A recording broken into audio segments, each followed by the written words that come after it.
Olá, me chamo Humberto Júnior, sou psicólogo clínico, psicanalista lacaniano, supervisor e escritor. E esse é o podcast Alô Lacan, um podcast para tratar, comentar e criticar o lacanismo contemporâneo, a prática psicanalítica e não só.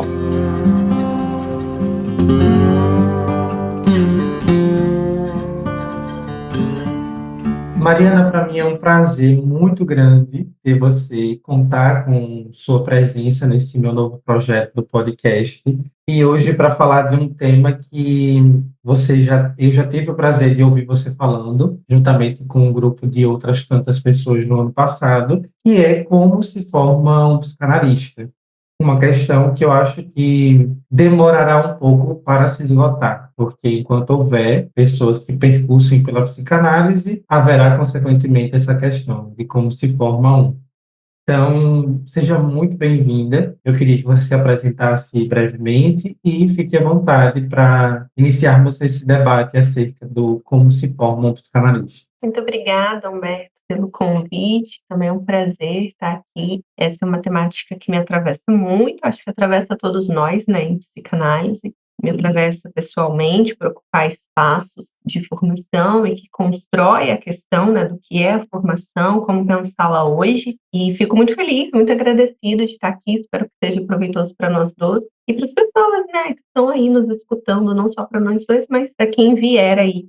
Bom, meu nome é Mariana Flammarion, eu sou psicanalista lacaniana, eu sou membro fundadora da Associação Topos Lacaniano e sou sócia integrante da POLA São Paulo. A minha formação se dá aí há alguns anos, eu vim da graduação de psicologia, conheci a psicanálise, na verdade, anteriormente, na minha graduação em ciências biológicas. Lá eu encontrei Freud na temática de pedagogia, e de lá para cá foi um longo percurso. A psicanálise foi me conquistando aos pouquinhos. E hoje a psicanálise lacaniana é uma temática assim, que atravessa a minha vida de uma forma muito ampla, muito densa, muito profunda. E aí a formação me pega, né? Assim, pensando quase que cotidianamente. É um movimento, acho, importante para nós, psicanalistas, né? O que é essa formação para a gente ir também se encontrando, se afinizando, decidindo, fazendo atos, pensando aí qual o nosso lugar nessa esfera formativa, qual o nosso lugar particular, qual o nosso lugar coletivo. Então, é uma temática que eu realmente gosto muito, me atravessa muito, e acho que vai ser legal aí nosso bate-papo. Sim, com certeza. Então, inicio com essa questão, né? Para você, né, diante desse percurso que você trilha desde o encontro com Freud, como se forma um psicanalista? Como se forma um psicanalista? Essa é uma pergunta que eu acho que ela não tem uma resposta universal, e aí a gente começa com a questão, de fato, né? Que é a questão, como se forma um psicanalista? E aí a gente precisa adjetivar esse psicanalista. Que como se forma um psicanalista freudiano, como se forma um psicanalista lacaniano, como se forma um psicanalista freudiano ou lacaniano hoje em dia, né? A gente precisa pensar um pouquinho além, assim, a gente precisa construir essa frase um pouquinho mais de informação, porque senão a gente parte do princípio, né, de que a psicanálise ela é uma, né? A gente vai unificar então a psicanálise como uma grande teoria que só há uma única e específica formação. Isso, inclusive, causa muitos equívocos, dificuldades, problemáticas aí, né, nos diálogos, na transferência entre os psicanalistas, porque talvez não exista essa resposta deste lugar, né? Como se forma um psicanalista? E aí, depende. A gente está falando de qual base teórica, a gente está falando a partir de qual epistemologia a gente vai se perguntar, mas a gente está se perguntando a partir de quais pressupostos, né? Eu, por exemplo, eu penso bastante na formação em psicanálise a partir de Lacan, mas feito um exercício de pensar a psicanálise a partir de Lacan. A partir de Lacan em qual sentido?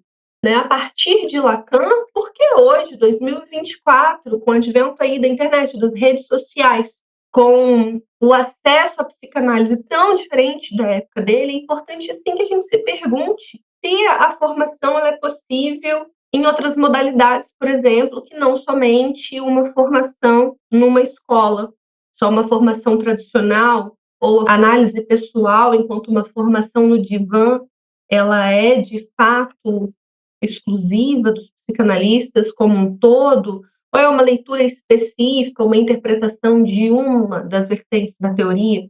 Né? Será que todos os psicanalistas devem e se formarão no divã? Ou será que não? Ou será que existem outras formas de pensar a formação em psicanálise?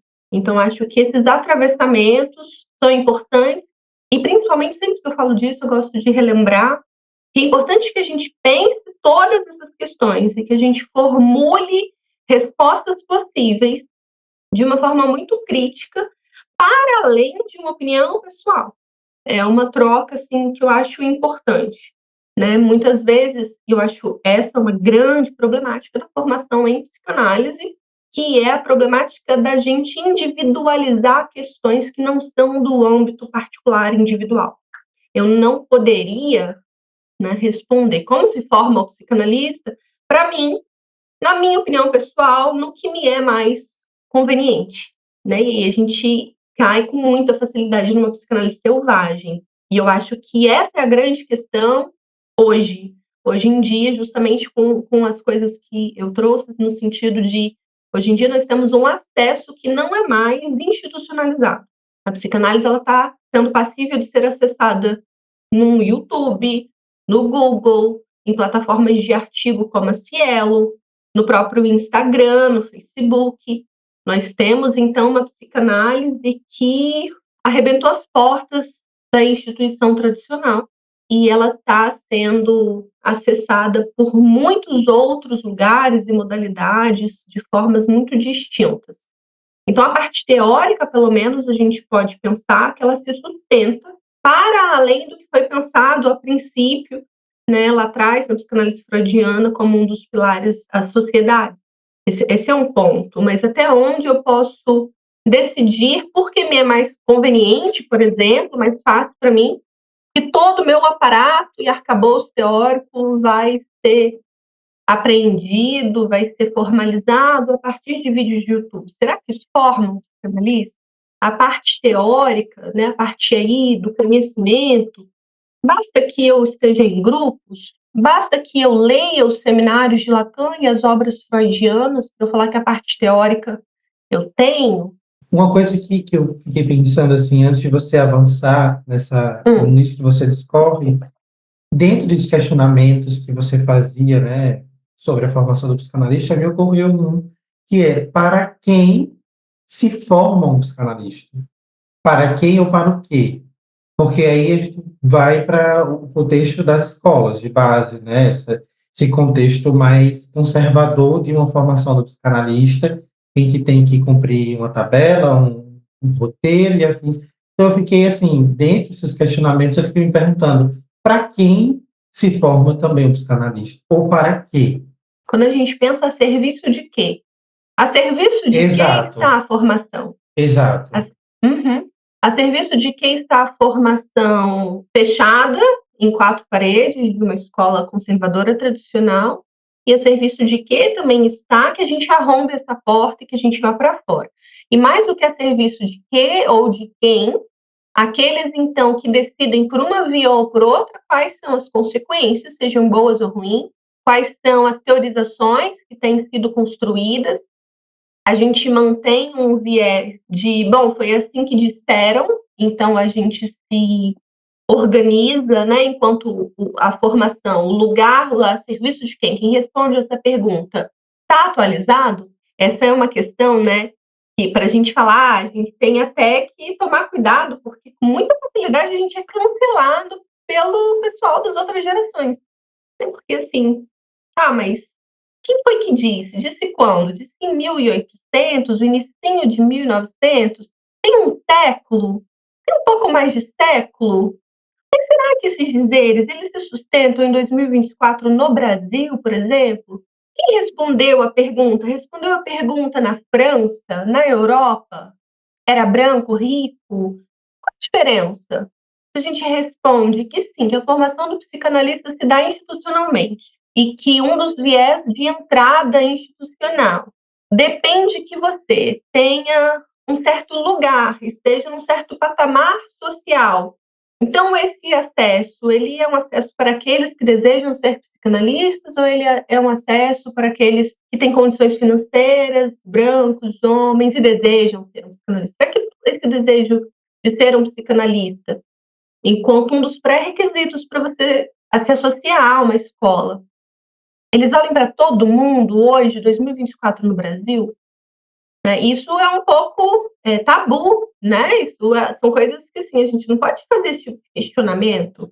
Eu me lembro que eu fiz esse questionamento para uma moça, até não tenho nada contra a moça. Ela me tratou super bem, nós tivemos um diálogo muito saudável, mas ela é de uma escola francesa, bem tradicional, e a gente estava conversando para eu queria saber se era possível acessar alguns artigos que são internos, né? Uma produção que eu achei interessante, de uma autora, de uma psicanalista francesa da época do Lacan, e eu queria saber como fazer para ter esse acesso interno. E quando a gente conversou um pouquinho, ela trouxe essa questão, mas para quem que é? Quem que vai acessar? Eu falei, bom, eu espero que todo mundo possa acessar, quem quiser. Ah, né, mas é uma escola, mas é online? Você sabe que aqui na França a gente não concorda com esse negócio, não. De psicanálise online, de psicanálise nas redes. Tenho visto aí um movimento do Brasil da psicanálise com cor, significante não tem cor. Então, assim, quando a gente questiona o status quo, quando a gente questiona alguma coisa que está sendo mantida há muito tempo em nome de outras coisas que têm sido mantidas, a gente corre um sério risco, né, de ser apedrejado em praça pública. Mas são questionamentos que eu faço questão de levantar, que é a formação do psicanalista. Se ela é pelo divã, é no divã de quem? Se ela numa escola, essa escola é aberta a quem? Se dá num tripé, esse tripé se decide como? Então, bom, se é no tripé, e se eu preciso fazer na análise, qualquer análise serve, quem que dita as regras de quem é o analista que forma outros analistas? Se eu preciso fazer supervisão, quem é que dita as regras de qual supervisão vale como pré-requisito formativo? E a teoria, ela pode ser uma teoria de artigo, ela pode ser uma teoria de YouTube, de Instagram, ou ela tem que ser uma teoria de livros clássicos. E se tem seus livros clássicos, basta que eu os leia. E por aí vai, a gente pode ir, né, fragmentando e fazendo ainda mais questionamentos. Então, eu acho importante, assim, que esses questionamentos sejam levantados. Sim. E você falando da experiência com a moça, esses dias eu me ocupei de fazer uma leitura breve sobre as introduções do Index do Lacan, né, que é escrito por Henri. E ele dizia que uma das grandes resistências de uma tentativa que ele fez no passado para traduzir o Index para o português foi que todos os psicanalistas sabiam falar francês. E você falando dessa experiência com a escola, né, na França, esse contexto não simpatiza muito bem com o movimento do Brasil, me ocorre pensar nesses estabelecimentos que são feitos de um tripé. Primeiro que eu fico me questionando, Mariana, onde está explícito a ideia do tripé? Porque em todo atravessamento da obra de Freud não existe um texto que se consagre, né? Existem construções que são feitas a partir de ditos freudianos. E aí, chega no Lacan, isso não funciona tão bem assim. O que é que tu pensas sobre essa ideia do tripé, né? Como análise pessoal, supervisão, teoria? Você já vem problematizando isso, mas eu acho que eu queria objetivar essa ideia de o que é que tu pensa sobre essa formalização do tripé, no sentido de isso forma um psicanalista. O psicanalista se forma através disso. Olha, eu gosto muito de partir. É interessante, né? Eu acho que primeiro eu vou mostrar onde eu acabo me identificando mais. Eu faço essas críticas, não, levanto essas críticas desse lugar contemporâneo da formação da psicanálise, porque eu acho que as fronteiras nos dois extremos são muito problemáticas. Tanto uma formação muito livre, como eu havia dito, né, acho que ela corre com muita facilidade o risco de virar eu faço porque me é conveniente, porque me é mais fácil, porque me é mais barato, que a gente vai para todo um lugar também problemático. E, por um outro lado, se é só na escola, é só de uma forma muito tradicional, conservadora, a gente não pensa e não atualiza questões importantes, sócio-históricas, situações importantes, como o avanço aí, né, dos tempos modernos, da tecnologia, da internet, e também não pensa o lugar do Brasil nessas problemáticas todas. Acho que os extremos são muito problemáticos. Entretanto, para mim faz muito sentido acompanhar de uma forma atualizada e crítica algumas formulações lacanianas que, partindo primeiro da sua pergunta, acho que não está explícito em lugar nenhum. Eu acho que o Lacan, inclusive, ele é um teórico sensacional pelo fato de que ele não objetiva métodos, regras, recomendações de uma forma explícita. Tem uma passagem ou outra do Lacan que ele diz desse lugar de psicanalistas que escutam o ensino dele precisam acompanhar a ideia, né, do que ele está trazendo a longo prazo. A coisa precisa fazer sentido a partir de certas torções, articulações. Ele não vai dar, né, assim, é isso daqui, é assim que se faz, é assim que eu penso, me sigam. Ele faz uma questão muito grande de não cair nesse lugar.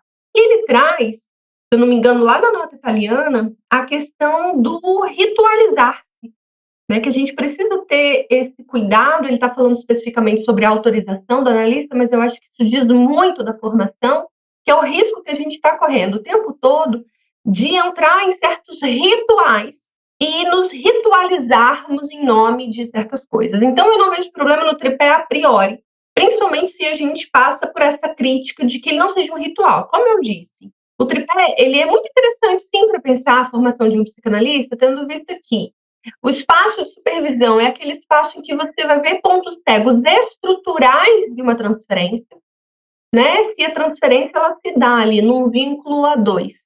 Você precisa de alguém de fora, uma escuta de fora, uma sinalização que venha de um outro, uma mensagem que venha de um outro lugar, que não ali só de você e dos seus pontos cegos. Eu acho a supervisão importantíssima para a nossa experiência clínica, né, nas análises que a gente conduz. Eu acho que a análise pessoal, concordo com a Lacan, que ela tem um lugar interessantíssimo a ser pensada, que não é no campo de vamos aprender com a experiência, o estilo do nosso analista, mas existe alguma coisa ali interessante de se passar mesmo para que a própria subversão desse sujeito da ciência, para que o advento do campo da linguagem, do significante, nos seja sensível.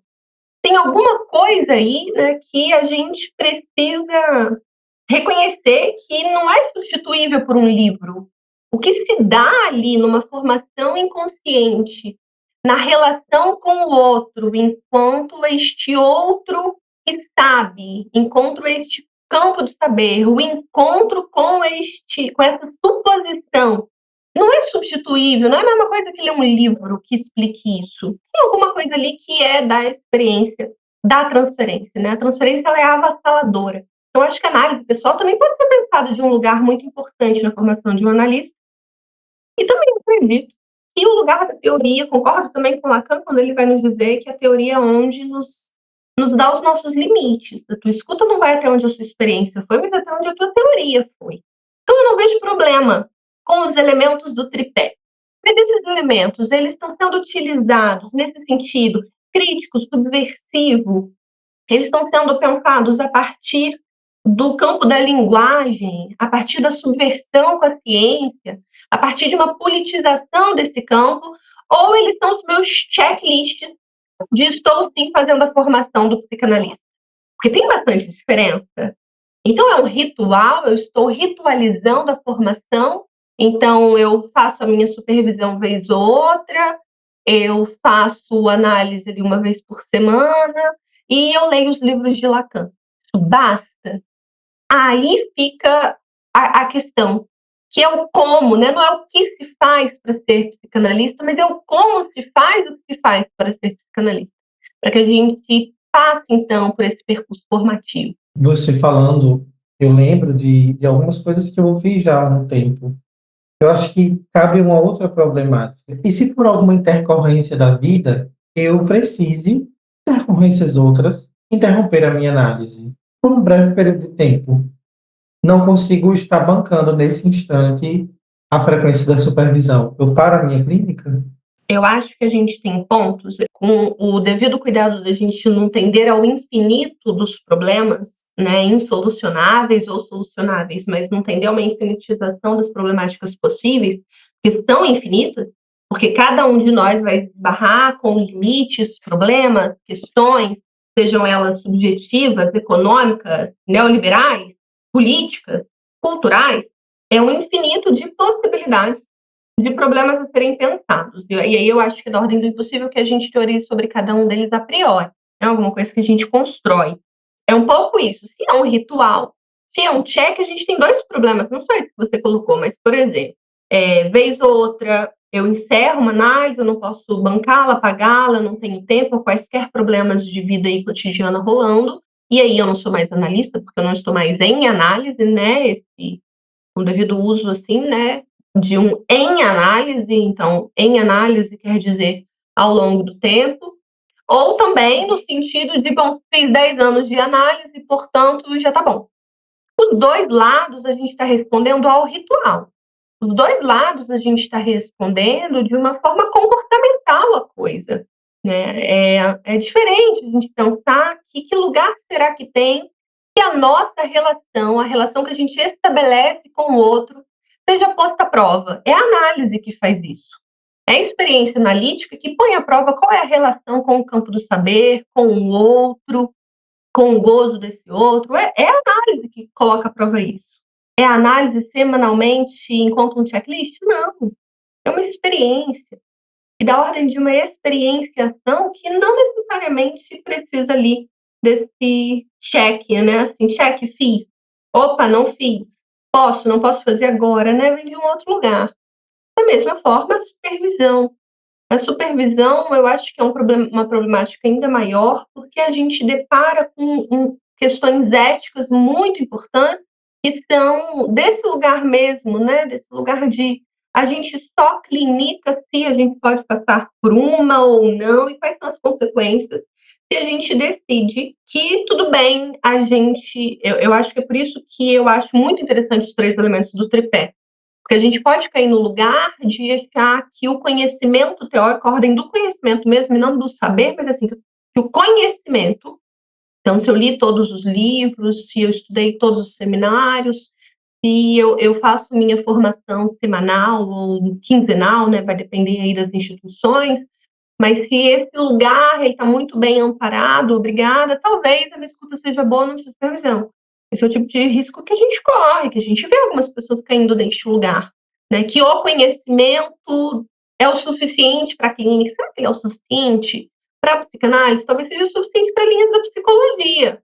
Mas o psicanalista, o fazer dele está diretamente ligado ao conhecimento? Acredito que não. Né? Acredito que é um saber e é um ato e é um fazer que precisa de um outro lugar. A transferência, ela nos coloca diante de problemas que a solução não estão objetivamente, diretamente ligadas ao conhecimento teórico. E aí a supervisão entra nesse lugar de que nem sempre aquele problema daquele caso se responde com uma citação do Lacan. Você vai precisar de um outro para trocar, para ouvir, para analisar essa transferência. Então, como eu havia dito, né, eu acho que o problema não é desse lugar ritualizado, de e aí, eu faço, e a gente cai nesse risco o tempo todo porque a gente vive uma sociedade que pensa dessa forma muito obsessiva com as coisas, né? Então, assim, eu faço semanalmente a minha análise, eu faço quinzenalmente a minha supervisão, e todo mês eu vou num grupo de estudos. E aí, ufa, pronto, a questão está dada, né? A gente tampou no que de fato era interessante numa experiência de uma formação em psicanálise. Sim, sim. E você falando da experiência da supervisão, eu me lembro de que, por exemplo, a teoria não dá conta da operacionalidade do dia a dia da clínica, né? Você falando dessa importância da supervisão dentro do contexto do tripé. E eu acho que talvez seja interessante pensarmos não obsessivamente, como você coloca para pensarmos, no sentido do ritual, mas da utilidade desse tripé dentro do percurso de formação, no efeito que isso tem dentro da prática clínica. Porque, de fato, eu acho que o ritual, ele nos torna desatentos ao efeito. Porque quem ritualiza não pensa no que faz, só faz. Pensar essa ideia do tripé como algo que é crucial, ora dispensável, ora não, no percurso de formação do psicanalista, seria estilhaçar essa ideia do ritual para, de repente, provocar o sentido de estar fazendo tal coisa. Porque você falava um pouco da sua experiência em detalhes. Hoje, para mim, não faz sentido estar vinculado a uma escola de base.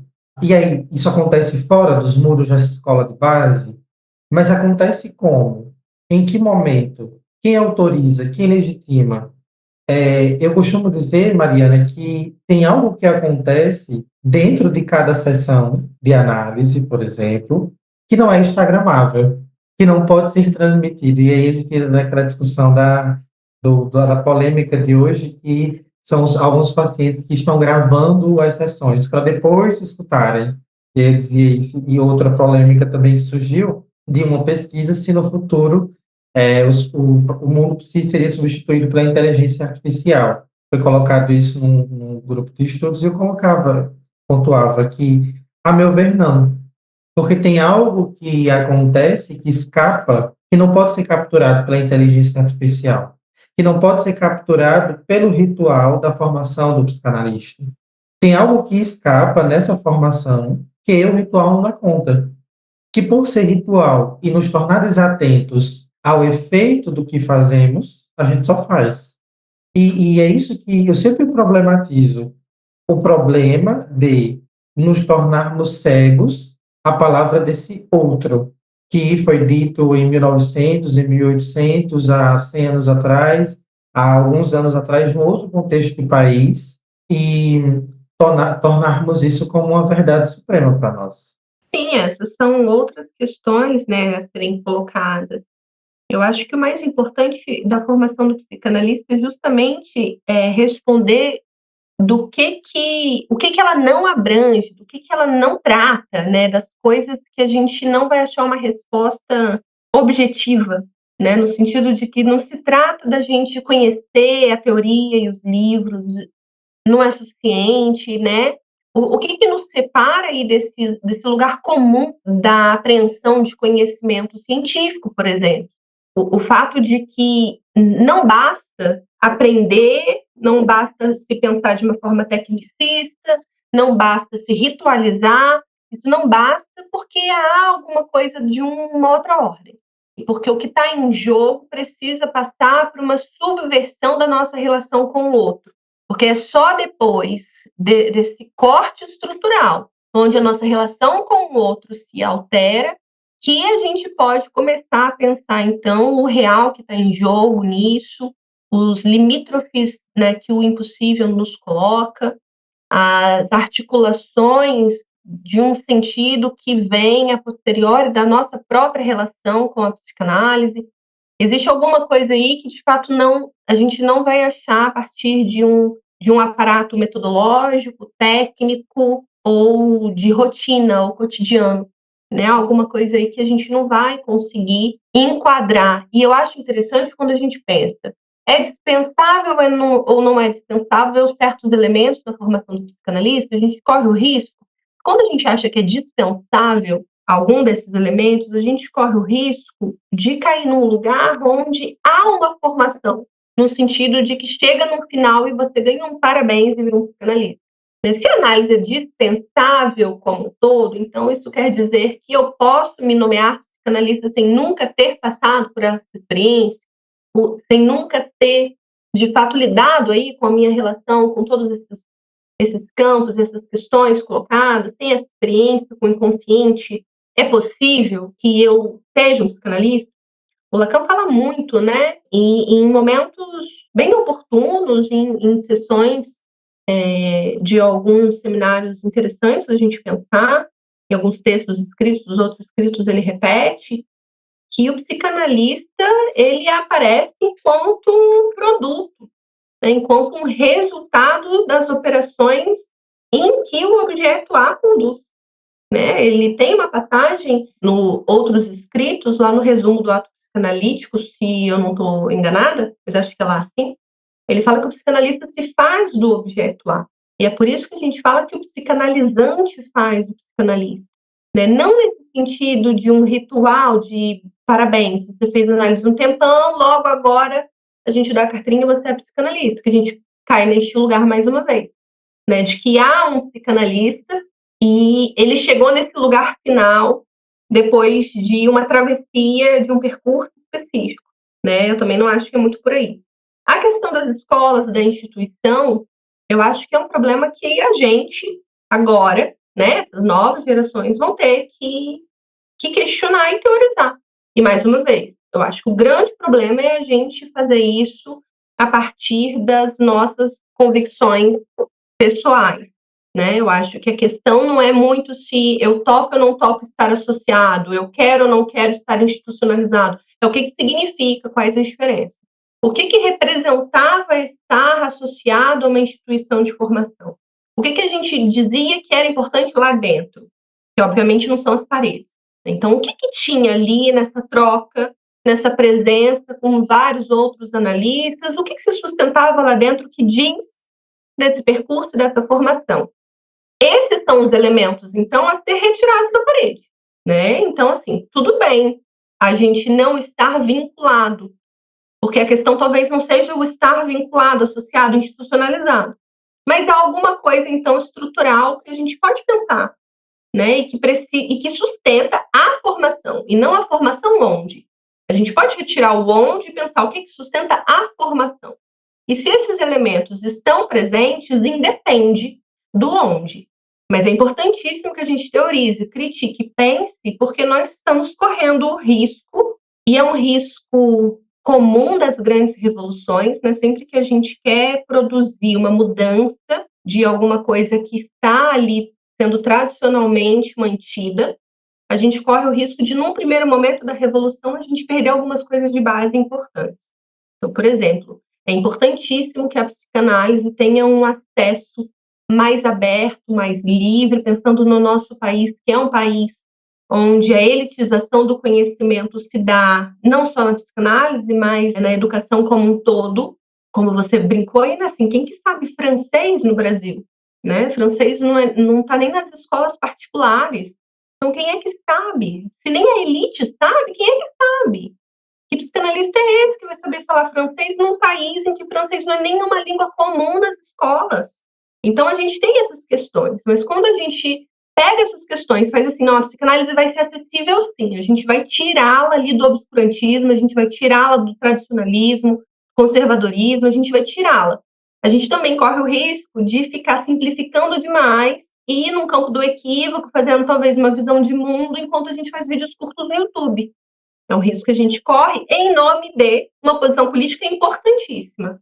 Mas ali, né, no olho do furacão, essas coisas elas acabam se atrapalhando, desde que a gente mantenha um certo rigor teórico para daqui a pouco a gente começar a estruturar. Calma, vamos sim tirar desse lugar aí tão restrito a formação do psicanalista, a teoria da psicanálise, vamos sim traduzir os livros, deixá-los acessíveis, vamos sim transmitir, falar e ensinar no Instagram, no YouTube, vamos colocar a psicanálise mais acessível, mas alguma base, alguma sustentação ética, teórica, epistemológica não pode ser perdida nesse processo.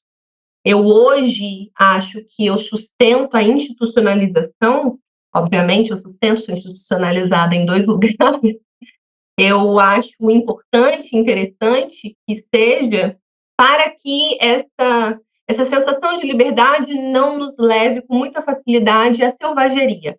Isso é uma coisa que eu acho que se responde particularmente. Eu prefiro estar institucionalizada com os meus pares, pensando junto, eu acho mais fácil lidar com os sintomas que vão aparecer institucionalizada do que não institucionalizada, né? Então, é uma questão particular. Mas eu problematizo muito o que é e aonde é que a gente recebe os conteúdos, o conhecimento, as transmissões, por onde é que a gente se submete às escutas, por onde que a nossa clínica parte, para onde que vai toda a nossa produção de material, se é que a gente faz, nossas pesquisas, enfim, né? Onde é que é? Porque hoje em dia a gente sabe que, principalmente com o boom pandêmico, os cursos livres apareceram como substitutos da formação. Isso eu acho um problema. Eu, Mariana, que dou cursos livres, acho um problema gigante que eles sejam pensados como formação, né? Eu já vi muitos psicanalistas tentando passar por entrevistas em instituições e nomearem, por exemplo, que fazem formação no grupo de leitura do livro tal com fulano. E será que isso é uma formação em psicanálise? Será que a gente não está fazendo aquela carteirinha que a gente tanto critica? Será que não está virando certificado, diploma de curso livre em nome aí de uma sustentação, né, assim, bem imaginária de eu sou psicanalista, olha, eu fiz 3 cursos, eu problematizo muito isso, né? Ah, eu sei bastante do conceito tal, porque eu li em post do Instagram. Que cuidado será que a gente não tem que ter com a formação? Por onde a nossa formação passa hoje em dia? Né? Esse é um problema grave que deve ser pensado com muita seriedade, mas não com rechaço, com seriedade. Não adianta também rechaçar, está dado. A transmissão do conhecimento hoje, ela é na internet, isso está dado. Não adianta a gente rechaçar isso que acontece, mas é importante que a gente, com muita seriedade, teorize, critique, argumente, mas sustente aí novas formas éticas de pensar a formação do psicanalista, por exemplo, não institucionalizado. E isso requer um certo, não nível, mas requer maturidade, né? Para tratar esses elementos do que está dado no registro de, sem necessidade de um rechaço, né? E aí não é qualquer um, ou de qualquer modo, qualquer lugar, que vai conseguir tratar com seriedade algo que precisa ser problematizado, né? Eu acho muito pertinente isso que você coloca. E você abre questões, como sempre, que não tem resposta, e algumas são possíveis de serem construídas individualmente e outras ficam suspensas no ar. Mas eu quero agradecer sua contribuição nesse aspecto de levantar tantas questões pertinentes. E eu confesso, Mariana, que algumas das questões que você levantou no nosso último encontro ainda estão sem resposta dentro de mim e me movimentam a não respondê-las, mas a me provocar nesse sentido. Então, assim, são questões muito pertinentes, muito necessárias e úteis para o campo. Então, muito obrigado pela sua generosidade de compartilhar tão amplamente o que tu pensas nesse episódio do podcast. Imagina, obrigada a você pelo convite. Eu acho que a ideia é sempre essa, né? Quando a gente põe muitos pontos finais, muito assertivos e definitivos, o diálogo, a troca e a construção não são possíveis. Né? É interessante que a gente pense sempre a partir de vários questionamentos e aí vamos trabalhar juntos quais as possibilidades de sermos causados por eles, né? Como você disse, não necessariamente em respondê-los imediatamente ou dar conta de achar uma resposta, mas que a gente construa a partir do que os efeitos, né? O que nos causa. Sim. Então, muito obrigado pela sua participação.